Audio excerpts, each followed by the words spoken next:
Okay, so here we are for a demonstration of the delicious fall off the bone chicken recipe.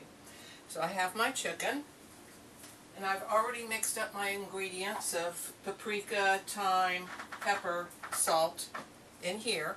So I start off by putting the rub on the chicken, getting it all over this little guy.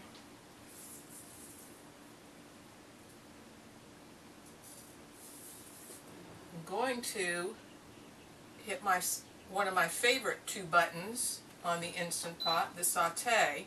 I already have my tablespoon of coconut oil in here, so we'll let that melt. So it's all ready. That tells you it's heating up. So the rub is on. Okay, so I put this in breast side down.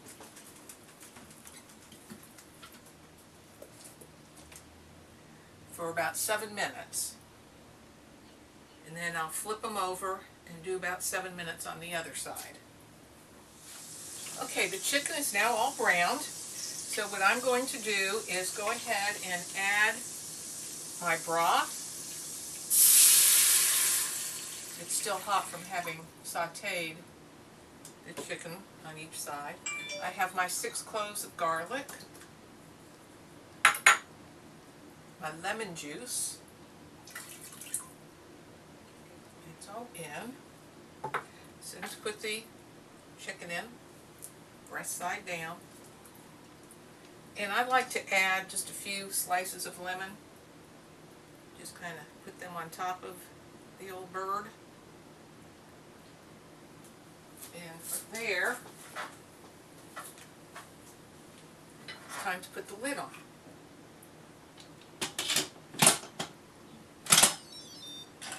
Lid is on. I'm going to make sure that I push my little pressure cap thing here to the back to close that off.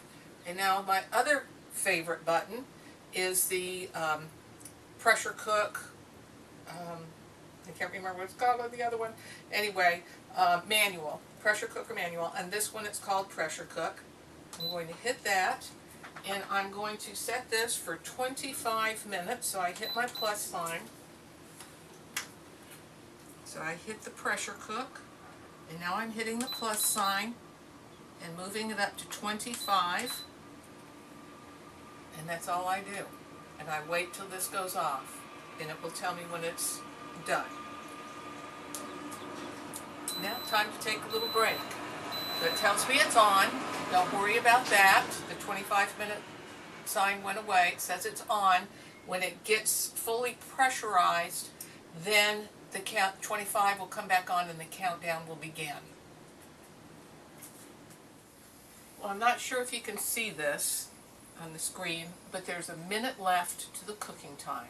Remember, we started with 25, and it's now counted down to just 1 minute left.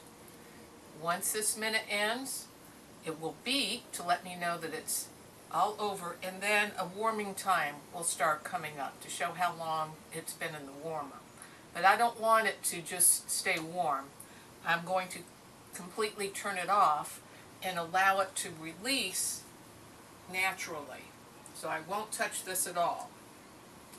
Again, you can't see this, but the little button, the pressure button, was all the way down, and now it's up and even. Oh, there we go. All done. So now it's in the warming phase if you want to just let this sit here with, but it'll still cook if I leave it warming because it's so hot in there. So I'm going to say cancel, and I'm going to let this release naturally. Now sometimes it'll tell you to go ahead and manually release the pressure.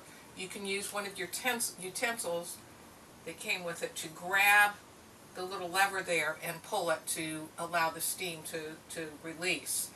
You don't want to get your hands near it because the steam's hot. So now I'm just going to let it release naturally and do its thing. Okay, so it has released naturally. The little button that had risen when all the pressure had gained and is now flat down inside, and I am able to open this up. If pressure was still on in here, full pressure, I would not be able to open this. So that's open. And my chicken's in here. Now they don't call it fall off the bone chicken for nothing. Let's see if I can get this out.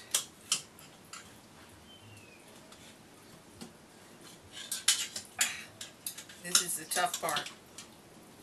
Whoa, falling apart, just like it says. I was hoping I'd have it looking somewhat pretty for you, but it's not.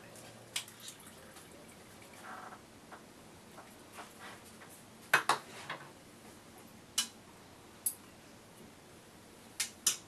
the other pieces out.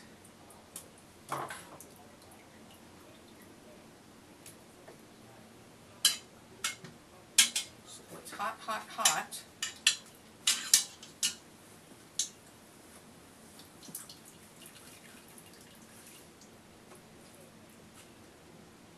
We'll let it rest for a bit, and once it's all rested, cooled off a bit, it'll be easy to slice it all up. But it's nice and moist and absolutely delicious. And once I have everything cut off and I have the carcass, I'll throw that all back in here because there's lots of liquid. I've got my celery, my carrots, my onion, my bay leaf, everything ready to go ahead and make chicken stock right in the same pot. That's basically meal and lunch, and we're all set. Very easy for RV lifestyle.